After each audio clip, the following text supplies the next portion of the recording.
रात्रीचा काळाभिन्न अंधार आणि त्यात पावसाची रिपरिप सुरूच होती. रस्त्यावर सगळी सामसूम होती. दुसरी गाडी जात येत होती. ती आपल्या अंगाचं मटकूळ करून फुटपाथवर एका टपरीच्या आडोशाला बसली होती. एक जीर्ण झालेले पोते बसायला होते. अंगात तिच्या फाटलेली साडी कशीबशी गुंडाळलेली होती. त्या अंधारात एकटीच ती बडबड करत होती. केस कधीही न धुतलेले आणि एकदम वृक्ष असे, पण ती मात्र शरीराने हवी तिथे भरलेली.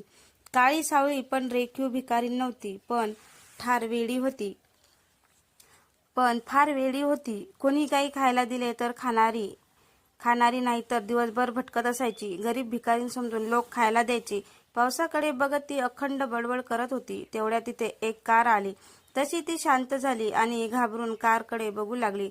त्यातून एक बाई खाली उतरली. छान गुलाबी हिरवी अशी सिल्कची साडी, केसात गजरा माळलेला, भडक मेकअप, खांद्यावर शाल, अशी ती गाणं गुणगुणात चालू लागली आणि त्या टपरीजवळ आली. तिचे लक्ष त्या भिकारींकडे गेले. कोण गो तू आणि इथं का बसलीस, तिने विचारले. पण ती काही बोलली नाही. त्या बाईने ओळखले की ही भिकारी नसेल म्हणून इथे बसली आहे. येणार काय माझ्याबरोबर, तिने परत विचारले. तरी ती गप्प होती. तिच्या अंगावरच्या फाटक्या साडीकडे तिचे लक्ष गेले तसे तिने आपल्या खांद्यावरची शाल तिच्या अंगावर टाकली. पुन्हा एक कार तिथे आली. तशी ती बाई त्या भिकारणीच्या हातात थोडे पैसे ठेवून त्या कारकडे निघून गेली.